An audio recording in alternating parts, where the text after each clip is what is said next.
So we're working on an 8280 Warrior today. This is the black rendition of the 8280s. Tractor has quite a few hours on it. She's got 9,000 hours on her. And we've already kind of started doing a little bit of odds and ends on here. We just kind of got stuff sitting all over it. Had a bad tensioner on the belt. We got that replaced so we could run it a little bit. They had a ton of codes for the def header. So we have already replaced a def header in it, pulled that out of there. Got a new def header in it. Now the tractor will start and run. But the problem was we were still having a code for the exhaust sensors. And so this is the sensor that was giving us the code. I really don't see anything wrong with it. I haven't checked it yet, but don't really see anything wrong with it. And this is the T sensor that's right on the side. But what we did find is in the tractor, this is the harness that hooks these two sensors, or the pipe that hooks these two sensors together. But look at this. So this was broke out of here. We're gonna braze this back together, and we're gonna throw it back in there and see if we can get this guy up and running.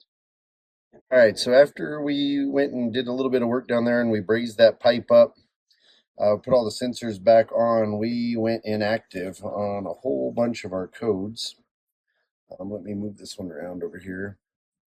We still have about 4 active codes, and I believe they're going to be active for it's derating right now because it still thinks there's something going on. And so here in just a bit, I'm going to clear these all off, and then we're going to see if she'll come out of derate. And if it does, then we're going to probably perform a regen whenever we get around to there. So we'll see what it does then. We're back out here today on this same Warrior tractor that we were working on yesterday, getting all the engine codes cleared.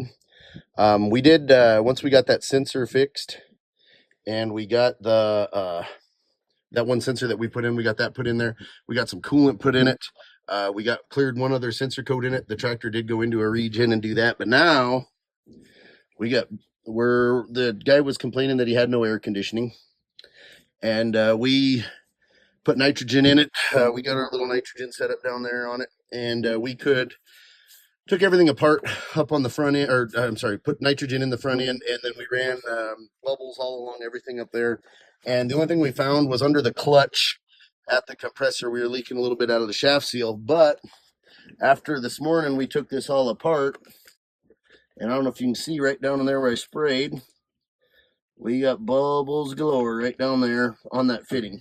So there's our major AC leak here.